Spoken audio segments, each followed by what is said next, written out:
Hello, Charlie TCG here, and welcome back to my channel. LAIC just happened, the first major tournament in the Paradox Rift format. Over 1,000 players were competing in the first big international championships of the season, and the future is here. Iron Hands took it down in a Miraidon deck, followed by Iron Valiant in second place. It's realized the Paradox Rift format is definitely changing up the metagame quite a lot. So in today's video, we're going to break down what led to Iron Hands to actually dominate and win this tournament, the rest of the results, as well as also the future. Where could we see the Paradox Rift format kind of take its turn after LAIC, and do we have a definitive BDIF? So leading up to LAIC, there was a ton of hype going into Xian Pao and Roy Moon. They were looking like they could be the most played archetype. They did really well in the city leagues in Japan. They were the most played in the online events. So what exactly were people like? Why were people hyping up with them? Well, they were huge basic Pokemon which could do huge amount of damage and have really good secondary attacking option. People were worried to play Lost Zone Box in Guardy because of this Iron Hand threat. People were definitely worried to bring them some single price attacking options, which could also become 2 or even 3 prices with some of their support options. It was the first big Paradox Rift event. There wasn't a ton of results to go with. Yes, there was a few 300 or online events or some tournaments happening over in Taiwan, but not many people were keeping an eye on them. A lot of people were keeping a little bit of surprising options, and that really did happen when we look at the day one meta percentage, with Gardevoir being nearly 18% of the meta. This definitely shocked a lot of people, but as I was going into the tournament, I was talking to a few people, really understanding the metagame, and I really realized that Gardevoir was one of the best plays.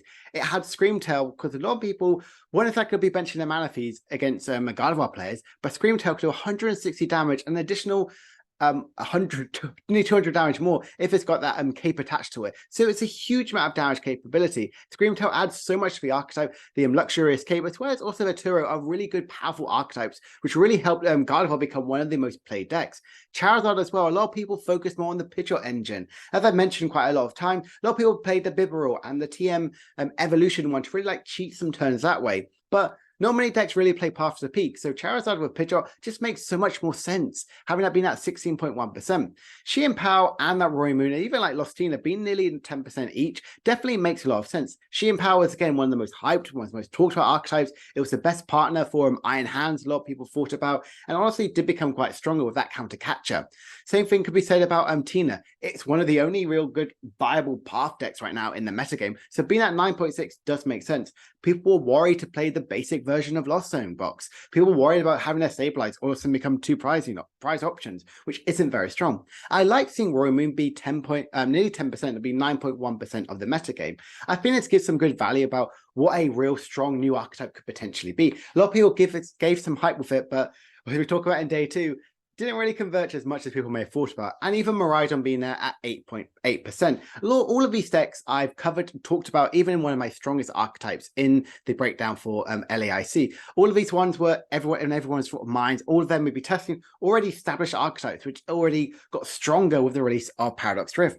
And if we just look at the day 2 meta shift, it changed completely, with Mew and even Lost Zone Box kind of taking into the place. Well, I believe it is Miraidon. It says Miraidon there, but I believe that is Lost Zone Box as well. But if we just look here, Gardevoir was nearly 25% of the day 2 metagame. Yes, one of the best conversion rates I've seen in a very long time in an archetype. Gardevoir was just so popular. So many of the top players kind of gave that faith into Gardevoir. Like I mentioned, the Screamtail, the Cresselia to help you in the mirror match, the Turo to pick up any of the damaged Pokemon, which some people may put on there from the likes of Sableye, or even the likes of Greninja, try and to slow you down, not getting this big sort of damage onto it. But also, if you just pick up that with Turo, you can instantly have it afresh. Evolve a new Gardevoir, use Shiny Arcana again. It's just that strong. Tina as well did incredibly well, as we got to talk about in the results as well, doing very, very well by getting to a finals of a junior event, which is honestly very, very exciting. Charizard as well did drop a little bit down to 11.9%. Xian Pao stayed the same, but Mew came in at 9%. A lot of people I talked about as well, I think Mew was in a very, very good spot. Some people played it like Xander Perot and his crew played the Excel Gore sort of package, which does additional more damage. It does a grass type attacking option. It's a stage 1, and it can only attack for 1 grass energy if you move it from the bench to the active spot in your turn. Mew plays a lot of switching cards. Mew has free retreat. There is a ton of switching outs for it. So it just makes so much more sense. You make your you can make your Gardevoir matchup a little bit better, but also your Charizard and your Roy Moon. A lot of people did predict that Roy Moon would be one of the most played archetypes. And same thing with Charizard. So having that Excel Gore package just makes sense. And following up, I do believe that is a Lost Zone Box being that 10 decks and not Miraidon. But a Lost Zone box definitely does make a lot of sense. It really did play into the likes of that Roy Moon added into the archetype, which did in fact get top 8. And even if we go at the Miraidon was also very, very strong by winning the seniors and the Masters division with Iron Hands. Really, really strong turbo aggressive sort of deck, which is what I love about the archetype.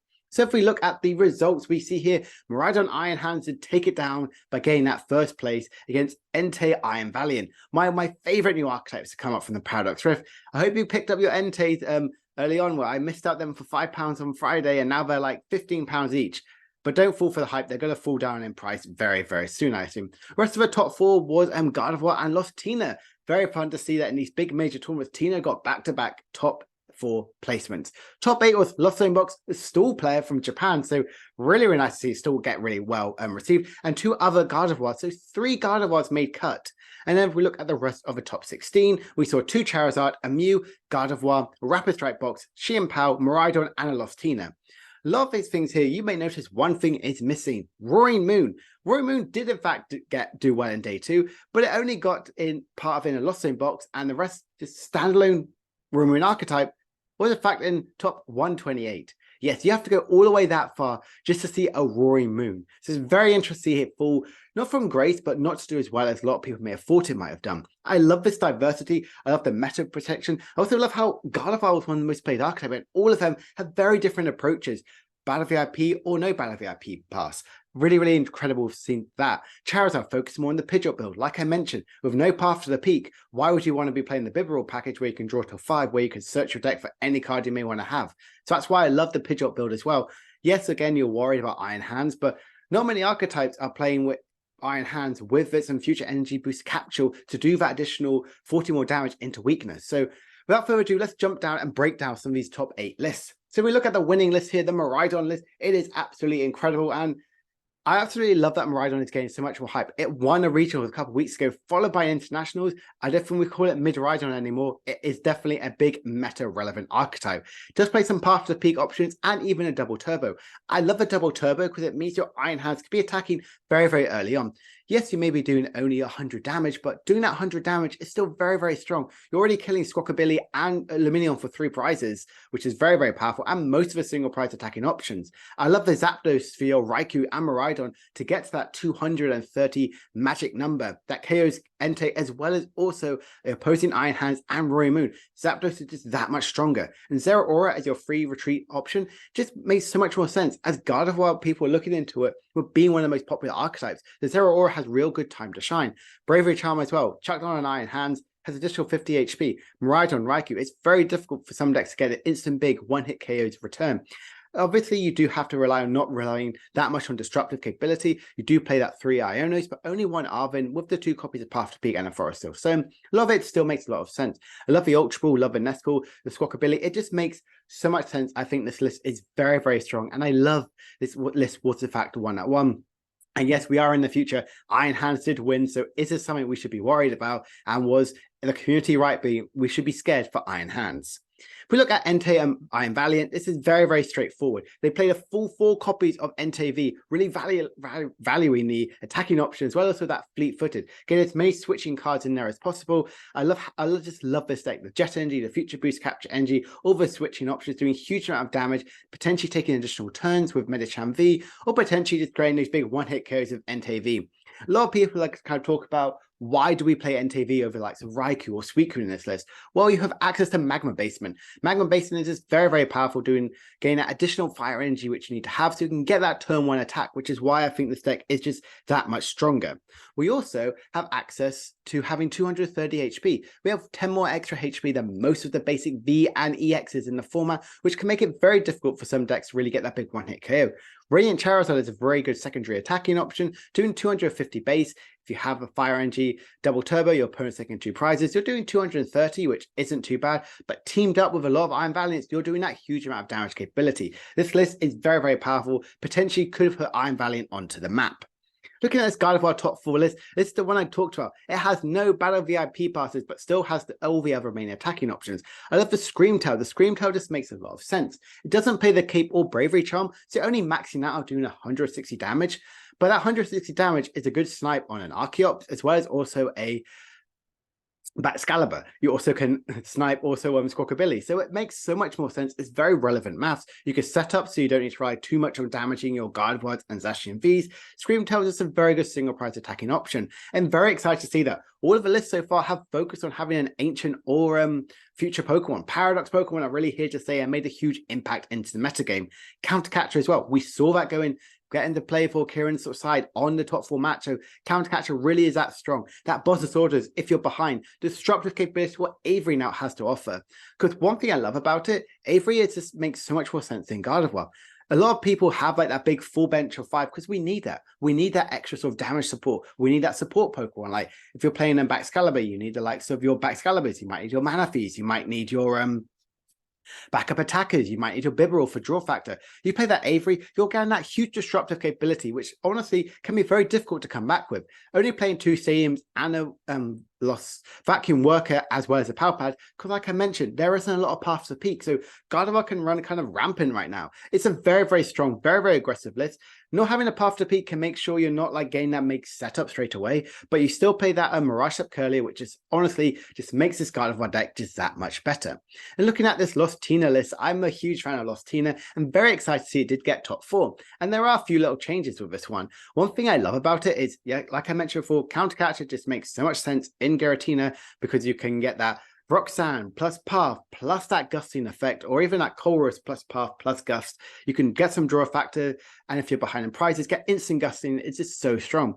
But it plays a copy of Forest Hill Stone, and honestly, it does make a bit of sense. You can obviously Lost Vacuum it away, but there are some times where you don't have to use that Star Requiem constantly turn after turn, like game after game, sorry. So having that option to get any card you might want to have, getting that gusting, getting that path to peak, really slowing down your opponent, just makes a lot of sense. I really like that Forest Hill Stone, especially in Lost Tina. It makes sense as a good one-off inclusion, just to have that extra research you might potentially need. Because Lost Tina, when it gets Roxanne or even Iono, and you don't have a setup yourself, you can really struggle. So having that Forest Hill Stone really just helps you get that consistency. Rest of the list is very, very straightforward. The one switch, one escape rope I do like, because normally I'm like a 2 switch cards or 2 switches and 2 escape ropes, or 2 and 3. So having that multiple switching knots and the Jet Energy can hopefully mean that you can get to that Star Requiem or even that Lost Mine as early as turn 2, especially with that Lost Vacuum. Going into top 8 list, this is the best performing Roaring Moon, but it's part of Sablezard. So yeah, it's very interesting to see that Roaring Moon has kind of found its place in this sort of archetype, and potentially it could be here to stay. We saw Dragonite do really, really well, doing a huge amount of damage capability, but Roaring Moon has that as well. You have quite a few stadiums. A lot of people are now reliant on stadium cards, so you're always going to be doing that 230 damage, which is very good. And Frenzy Gouching, just that instant KO on anything in return, it's just very, very powerful. A lot of decks have already played Jirachi, but this is the only list right now, which we've talked about, which actually has Jirachi in the list. It helps you in the mirror match. You don't get Yoga Looped or Cresselia doing additional damage to it. So having that Roaring Moon as that really good protection option, especially to that Frenzy Gouching in the late sort of game. Radiant side as well, multiple Claras, multiple Super Rods, multiple ways to constantly be reusing any of these attackers is just very, very strong. I like to see Lost Zone Box did perform really well. And it's just maybe here to say this could be the new way to play Lost Zone Box. I love it. Again, we're still seeing these ancient Paradox Pokemon kind of make it into the fray, which is just so exciting. Another one with another Gardevoir list here is still a little bit more different as well. It is the top 8 list. It does play the 4 Battle VIP passes, but also that Professor Churro scenario. I didn't mention it in the top 4 list, but the scenario, like I talked about in the breakdown, it's just very, very strong. Very, very powerful archetype to kind of like add into the list. It helps you pick up one of your damaged Pokemon. Having the no collapse stadium, that's exactly why I think this Churro is really seeing its light of day. There is less sort of threat of path to peak, so they've accounted for that, only playing 1 Lost City and 2 Artisans, really valuing the likes of getting that setup, getting that multiple Rolts, any of your other sort of basic Pokemon you might have that protection options like the Manaphy, the Screamtail, but the Mew. I just think this list is just very, very concise, very, very powerful, and I like how Gardevoir is slowly adapting. It's using multiple different copies of some cards from the Paradox Rift format. And now let's look at Stool in the top 8 place. Yes, Stool was played by a really good Japanese player, getting into that top 8 spot, and obviously, as Stool doesn't unfortunately do very, very well in the top 8, purely because of the time rules, but this time that wasn't the case. It is just very, very scary. Having that Luxury Escape and even that Bravery Charm, Snorlax with potentially additional like 100 or 50 more HP is very, very difficult for some people to deal with. Having the Temple of Sinnoh as well, you might go, Charlie, why are we playing Temple of Sinnoh instead of Path to Peak? Wouldn't Path to Peak be stronger in certain situations? Well, no. Well, if we've looked at what happened in the top 4 and in the top, and even the second place list, they play the card called Jet Energy, which moves one of your basic bench Pokemon from the bench onto the active spot. Having that Temple of Sinnoh shuts off that retreat option up. You want to utilize, sorry about that, the block ability as much as possible. You want to make sure the opponent can't retreat anything at all. So having that Temple of Sinnoh just helps in that sort of situation. Countercatcher and Erica's are just very, very good inclusion. Countercatcher means you can gust anything on the opponent's side as soon as they've taken a single prize card, which is very, very strong. And Erica's Invitation, gain that peek at the opponent's hand, as well as like gusting one of the Pokemon they have in the hand and putting it into the active spot, blocking it in with Snorlax block. It just makes so much more sense. We already knew this deck had a lot of hype going into the metagame, where a lot of people were talking about it, and it's good to see it did actually get top 8 and even top 32 as well. Stall is here to stay. Is this a new way to play control? How are we going to respect this again? And adding like Meteor to really help in those matchups? Well, only time will tell. And finally, let's look at this last Gardevoir archetype. We can see here they play a lot more supporters. They play the Professor's Research. They play the Aviary. So there are multiple different ways to constantly be utilizing your disruptive capabilities. And again, they are still playing the Screamtail. A lot of people really value this card in Gardevoir, even though Lumineon has kind of snuck its way in here, which does make sense because you do play that Collapsed Stadium, you do play that Turo scenario. So you have multiple ways to kind of like bounce out some of these very fragile Pokemon into play. Again, multiple counter catchers with the boss's orders, the Aviary, the Worker, the Research. There's so much draw factor in Gardevoir. It's just so strong. And what I love about it, all 3 Gardevoir lists are different. That's exactly what I think is so exciting, so nice to see of Gardevoir, and very, very refreshing to see. Now I want to break down some of the top 16 archetypes, looking at Charizard and how potentially we could be playing Charizard in the future.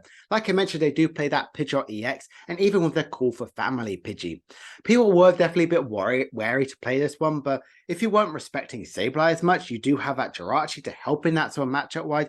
That Call for Family just to kind of go for, all right, I want to get more Charmanders, another Pidgey, the Jirachi, the Manaphy.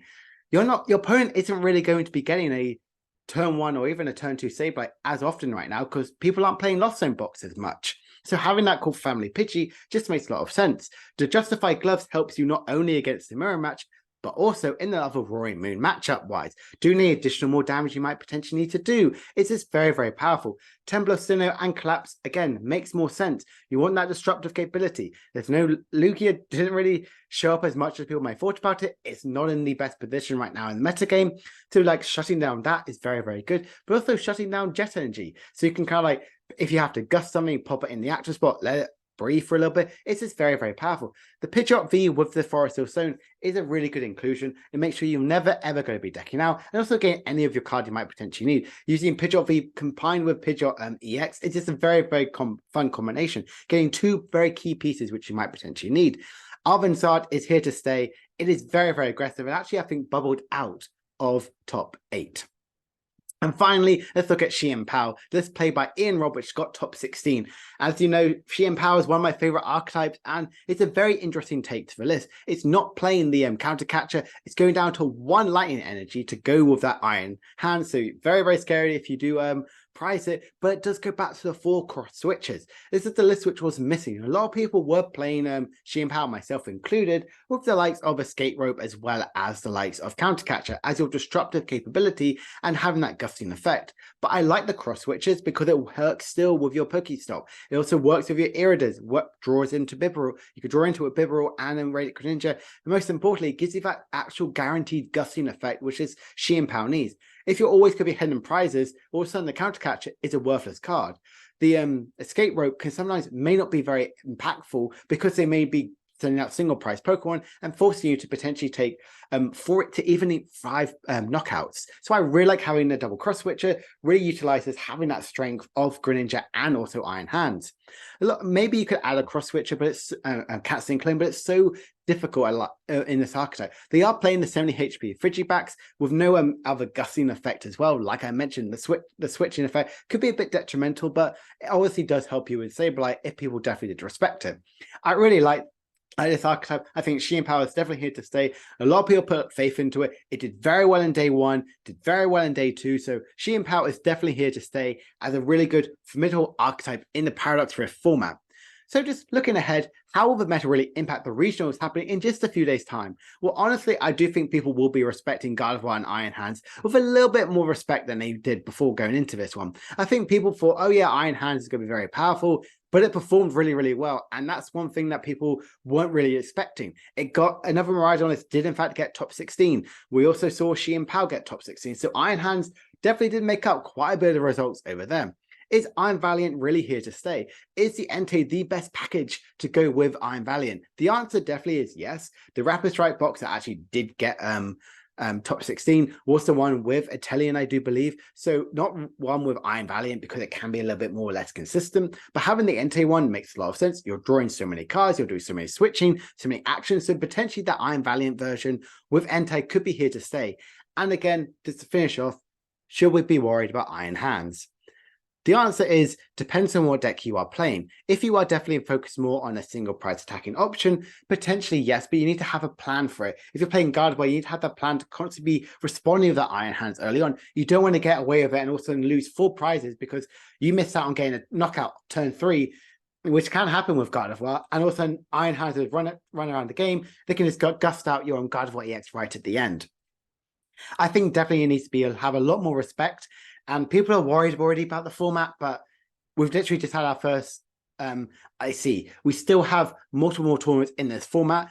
It's still going to evolve. We're going to see how it kind of progresses in the cups, as well as also online tournaments and even Japan. People are going to respect the Iron Hands a bit more. Definitely going to respect Gardevoir as well. So hope you guys enjoy this video. And yeah, looking ahead, we'll be out tomorrow, same sort of time as normally it is. I just want to talk about LAIC. It's so exciting. There are so many new exciting archetypes that came out from this format. And yeah, Iron Hands, it dominated.